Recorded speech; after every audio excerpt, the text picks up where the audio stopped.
nosso aluno aqui, que foi o autor. Vocês lembram daquele caso que eu gravei lá quando eu estava lá no Porto, sobre a possessão demoníaca? Queria trabalhar duas coisas hoje. Uma, a continuação daquele caso. Mas antes eu vou responder a primeira parte do e-mail dele aqui. Vamos embora.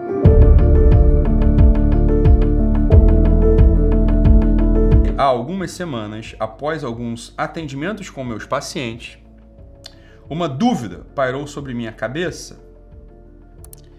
Expor de forma resumida durante as consultas com os pacientes mais resistentes a nossa análise que fazemos sobre eles, as ferramentas aprendidas na formação. Por exemplo, 12 camadas, 4 temperamentos, 4 ecos interiores, as narrativas humanas, as 4 causas aristotélicas, ou conduzi-los sem necessariamente expor de onde vem essa minha análise? É uma pergunta muito boa. Eu acho que é uma pergunta que vocês também, quem atende, passa por isso eventualmente. Porque eu gostei dessa pergunta porque essa pergunta foi a pergunta que eu precisei me fazer, precisei pensar bastante sobre ela, precisei testar, né, as condutas, e tem uma resposta que eu acho mais ou menos adequada para essa pergunta, tá bom? Por isso que eu acho que vou brevemente falar sobre isso aqui, depois vou fazer uma leitura para complementar o caso 10, tá? Então, olha só, vamos embora, pessoal. Primeira, a resposta mais adequada, me parece, a essa pergunta depende, né? Como quase tudo na vida. Tem coisas que não dependem, tem coisas que são muito claras, mas são poucas coisas que são tão claras assim. Uma parte delas é duvidosa, né? Então, a resposta é depende. Depende de quê?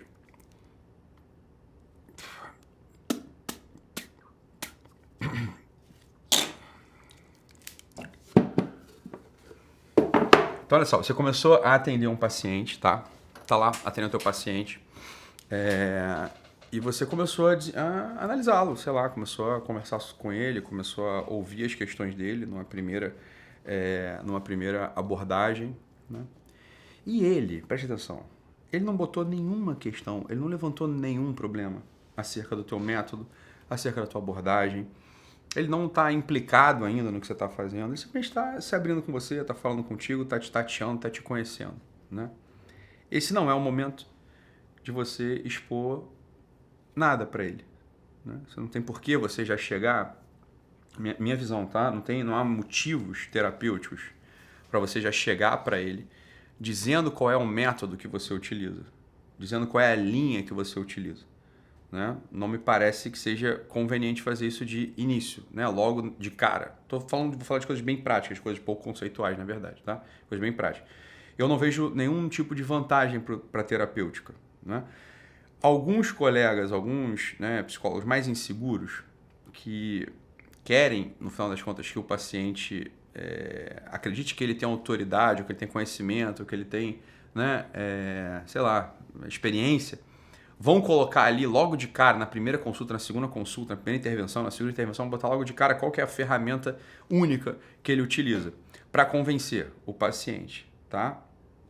Eu não acho que seja o caso, tá? Não acho que seja absolutamente necessário.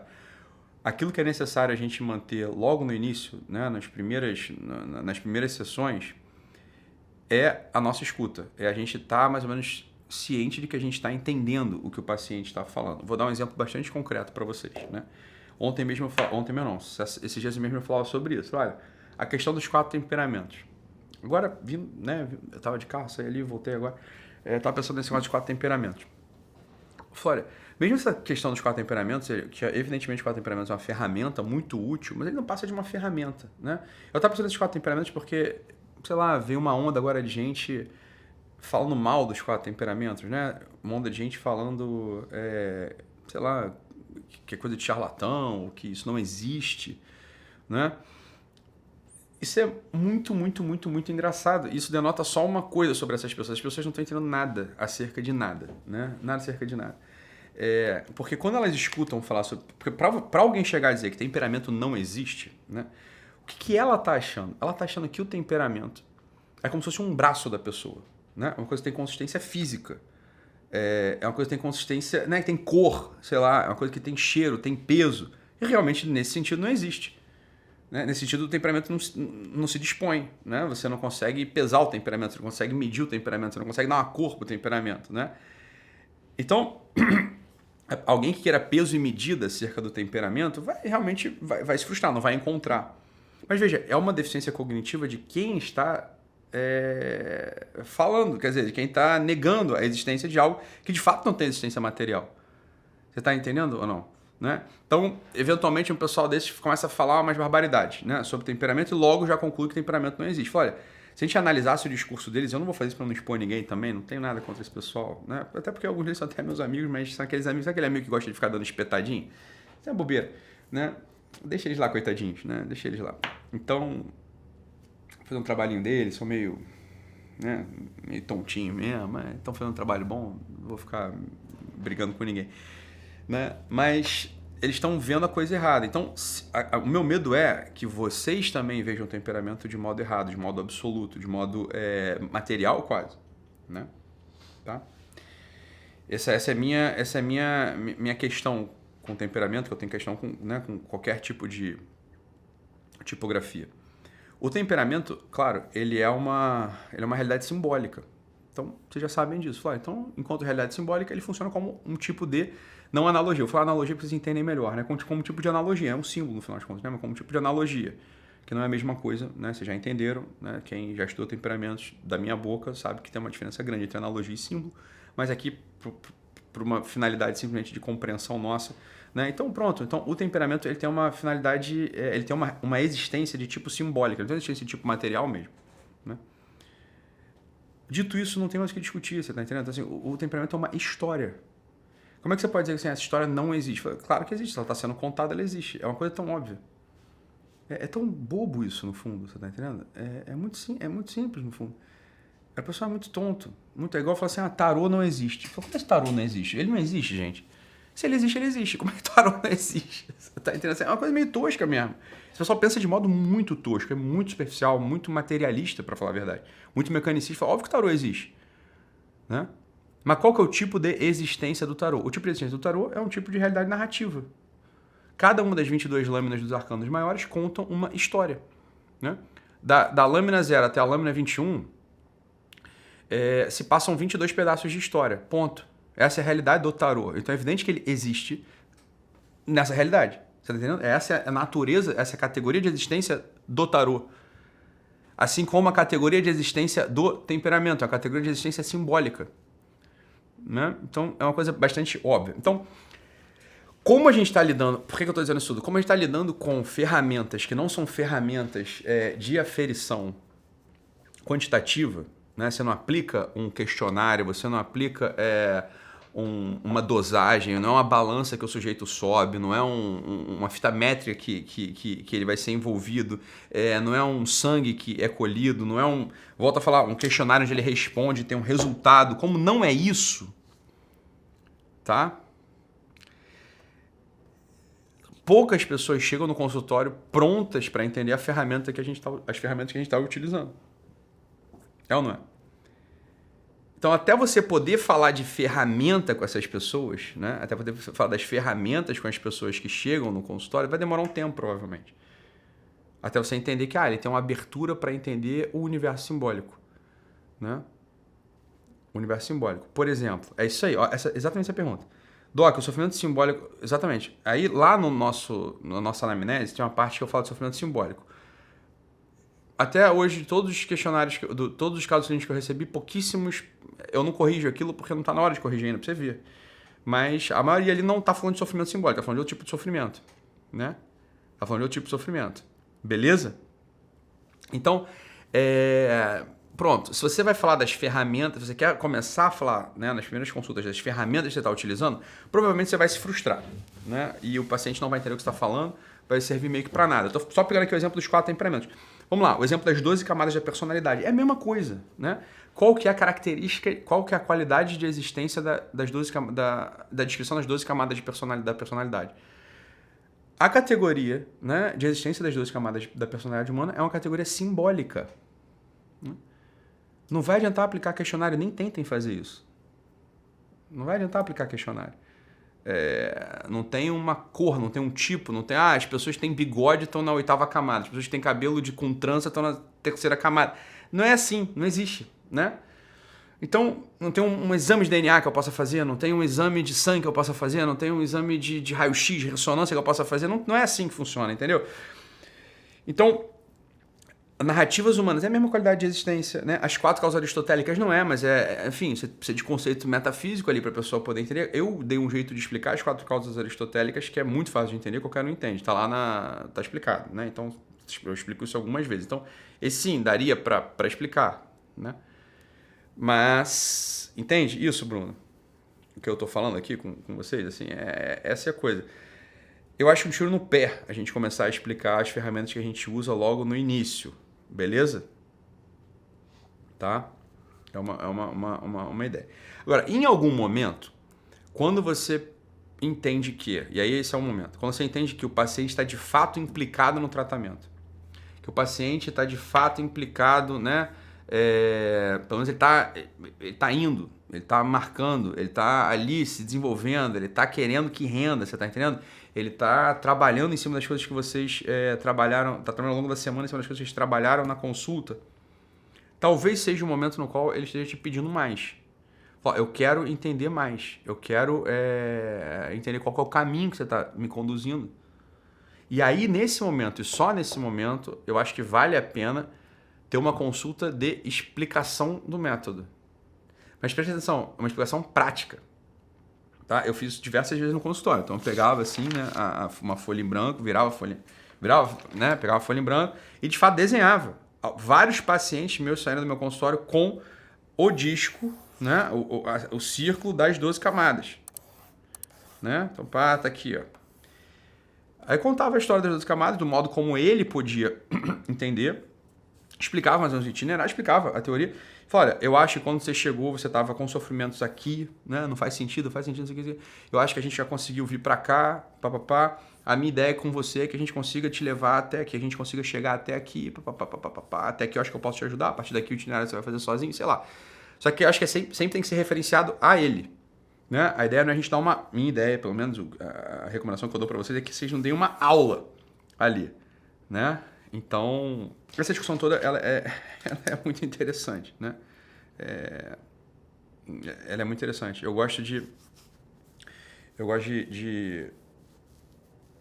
gostava muito de explicar para o paciente, né? Gostava muito de explicar para meus pacientes o que eu estava fazendo com eles, mas só quando era o momento, quando podia.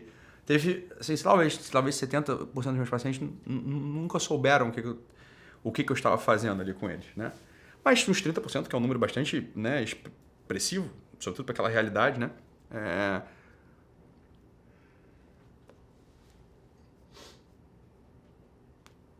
Acabou tendo contato com a teoria, com as teorias, né? Beleza? Tá? Gostava muito. Então, mais um tópico aí, a coisa de mapa astral e temperamento. A gente pode falar disso. Eu volto a dizer, quem não mexe com isso, tem astrólogos no grupo. Então os astrólogos do grupo são astrólogos, pronto. Quem não é, minha recomendação é, não se meta com isso. Tá entendendo? Então ele continua aqui, ó. PS, sou o aluno que enviou o caso 10 do paciente da aula da possessão demoníaca. Não pude participar da aula ao vivo, devido ao meu plantão de emergência, que é nas quartas. E alguns questionamentos ficaram em aberto na aula sobre o paciente e gostaria de ter respondido. Beleza. Mas, coincidentemente, o paciente foi convidado a ser retirado da comunidade de vida da qual ele fazia parte, né? Graças a Deus, né? Graças a Deus. Vocês lembram da história? Pelo amor de Deus, a gente contou essa pedra lá atrás, né? Contou essa pedra lá atrás. Então, acontece o seguinte. O que eu gostaria que agora a gente se acalmasse um pouquinho e meditasse numa certa unidade entre os nossos gostos pessoais e o universo imaginal que a gente precisa cultivar para poder fazer o trabalho que a gente faz. Desde coisas muito simples, como, por exemplo, era uma conversa que eu estava tendo agora com um aluno mais cedo, né? Um amigo e aluno mais cedo. Que ele estava falando, olha o que ele estava dizendo, vocês vão entender. Ele estava falando assim, olha, A gente estava falando sobre padrão alimentar, né? Sobre a relação hedônica com o alimento, sobre a relação obsessiva com o alimento. E ele estava dizendo sobre ele que ele não, e é verdade, ele não tem uma relação hedônica com o alimento. Ele não tem gozo, ele não desfruta sequer de uma saída num restaurante. Para ele é equivalente comer, né, um arroz de pato bem preparado, estrela Michelin, sei lá, um bife Wellington, uma tábua de mariscos. É equivalente comer isso ou comer, sei lá, frango e batata doce. Vamos botar assim. É equivalente. Tá?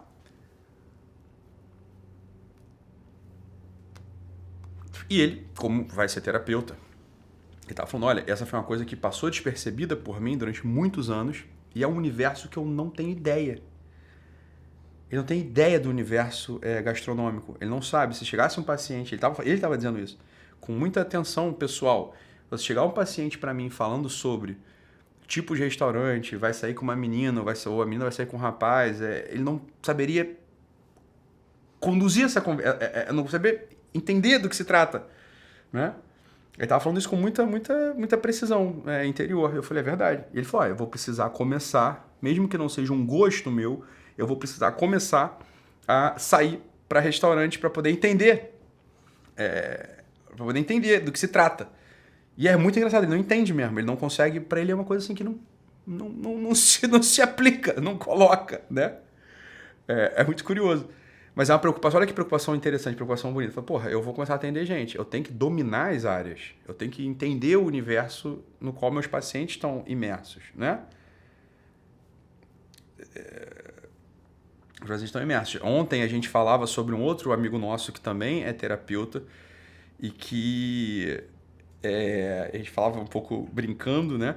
Mas analisando e vendo como a gente pode ajudá-lo. Que é um amigo nosso muito estudioso, muito bom, muito inteligente, mas é aquele menino rico que jamais saiu de um bairro nobre, entende? E não tem a mínima ideia de como se conversa com pessoas de de outro universo financeiro, de outro universo cultural, de outro universo social. Não sabe conversar, não tem repertório, nunca viu, vamos botar assim, né? Tá igual um primo meu que uma vez muito pequenininho, ele era pequenininho, não era tão pequenininho mais assim, já não era mais tão pequeno. Esse que é o chocante da história. Eu reparei que ele não tinha a mínima ideia do que era uma pessoa pobre. Ele já não era mais pequenininho não era tão pequenininho assim. Era criança, mas não era tão pequenininho assim, né? E eu perguntei pra esse meu primo, eu falei assim, ô fulano, você sabe o que é um mendigo? Aí ele parou, buscou no olhinho assim e falou assim, mendigo não é aquela pessoa muito pequenininha? Ele confundiu anão com mendigo. Tipo, você não tinha ideia do que era um mendigo mesmo. Você não tinha ideia do que era um mendigo. Né? Eu falei, caralho, ele tá confundindo anão. Isso é um anão. Ele não sabe o que é um mendigo, sacou? É assim, a gente não pode ir pro set terapêutico confundindo mendigo com anão. Porra, não dá. É assim, o nego vai falar um negócio que tu não, né? Que ele não dá. Isso aí, a Karina Serrati falou um negócio interessante. Falou assim, leva ele pra aquela academia que eu vou treinar. Não sei se vocês acompanham tudo que eu faço, mas tem uma academia que eu vou treinar aqui. A academia, assim, vamos colocar, fica na beira do morro, né, pra dentro do morro. É uma academia que não tem ar-condicionado, não tem porra nenhuma, estofado todo rasgado. E a gente tenta convidar esse nosso colega terapeuta, que treina também, ele malha, ele vai à academia. A gente tenta convidá-lo para ir lá e ele absolutamente não consegue, ele não vai. Né? Ele não vai. Né? Tem medo, não vai. Tem assim um negócio... Então pronto. Vai ser um terapeuta com uma mácula, né? com um escotoma, assim.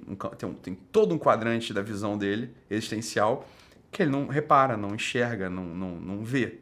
Né? Então a gente vai precisar ajudá-lo. Tá todo mundo empenhado em ajudá-lo, porque ele pode ser um sujeito brilhante. Tem que se abrir um pouco mais para as realidades, né? Tá ou não? E tudo tem limite, tem realidade que a gente não alcança, mas assim, as realidades mais prevalentes a gente tem que alcançar. Né? A realidade prevalente a gente tem que alcançar. Beleza?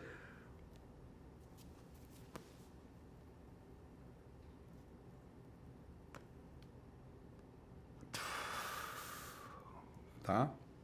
Beleza. Então, dito isso, são coisas importantes para nossa formação, coisas para a gente ir vendo, né? Assim, esse é um exercício que eu queria passar para vocês agora já, né? Quais são os universos que olha que coisa estúpida que a gente pode ter na cabeça. Quais são os universos que por ideologia ou por formação moral, o que é bom, a gente não tem a mínima ideia de como funcionam. Tá? Então, por exemplo, ideologia. Vamos imaginar que você é um canhestro, você é um esquerdista. Né? Você é um sujeito assim, vota no PSOL, né? Gosta do Freixo, gosta, né? vai votar no Lula e beleza. E é por esse motivo, porque você é um sujeito de esquerda, você nunca parou para ouvir, para se interessar pelo universo, né, dos conservadores ou da direita, ou rejeita. Já não vai, entende que como terapeuta,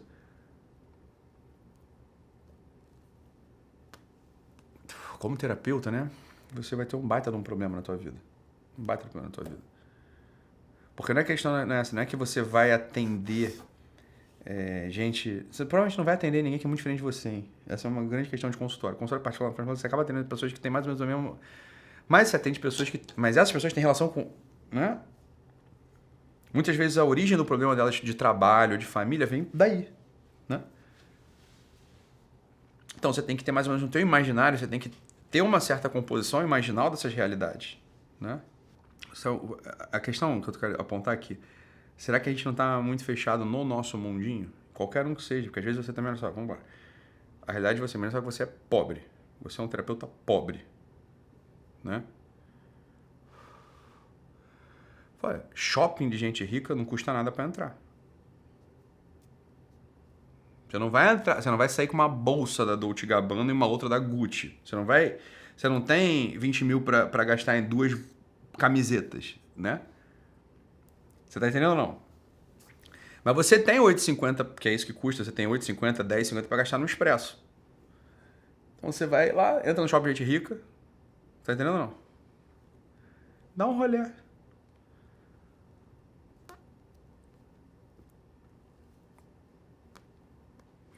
Dá uma volta lá, sabe? Entra lá no shopping de gente rica, fica vendo como eles funcionam. Senta, pede um café. Veja o que as pessoas pedem, como elas pedem. Se você é pobre, você sabe que 10,50, você pergunta o preço das coisas. Você fala assim, eu quero um expresso, quanto custa? Se você é pobre, você pergunta quanto um café custa. Você olha o preço para você pode pagar. É ou não é assim? Eu sei porque eu lembro. Pobre eu nunca fui, mas tinha época que eu não tinha dinheiro. Né? Então, eu lembro como era. Mas pode ser que você... Né? Você vai sentar num café no shopping de gente rica, você vai ver que as pessoas estão pedindo assim, pedem coisas.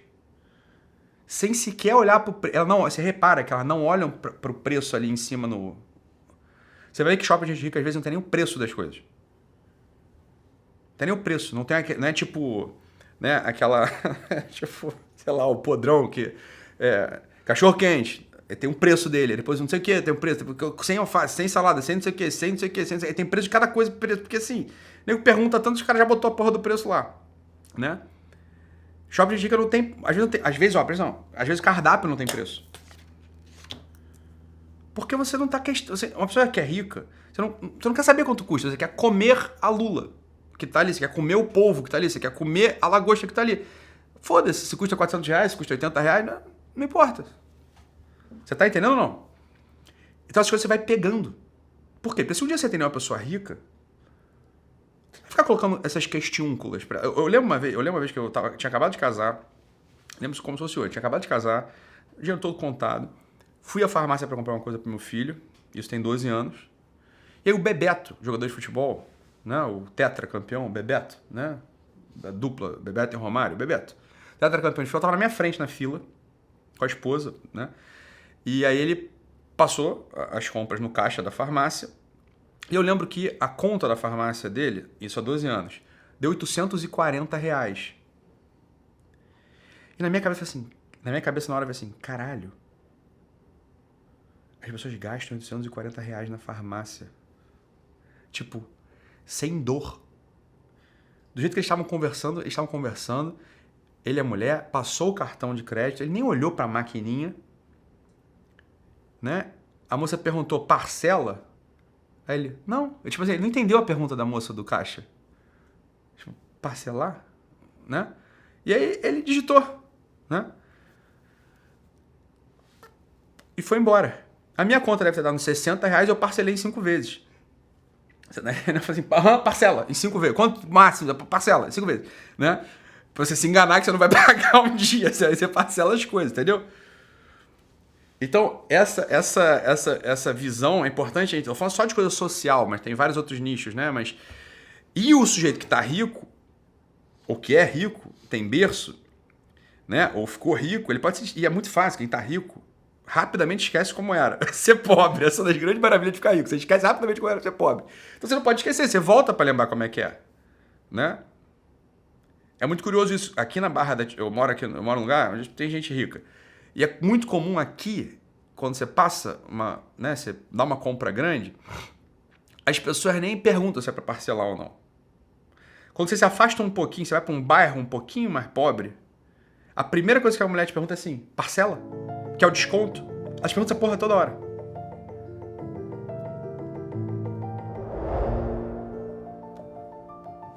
Né? Então eu lembro, quando eu tava atendendo gente, eu não tinha dinheiro, e comecei a atender gente com dinheiro. Era muito curioso, era muito interessante.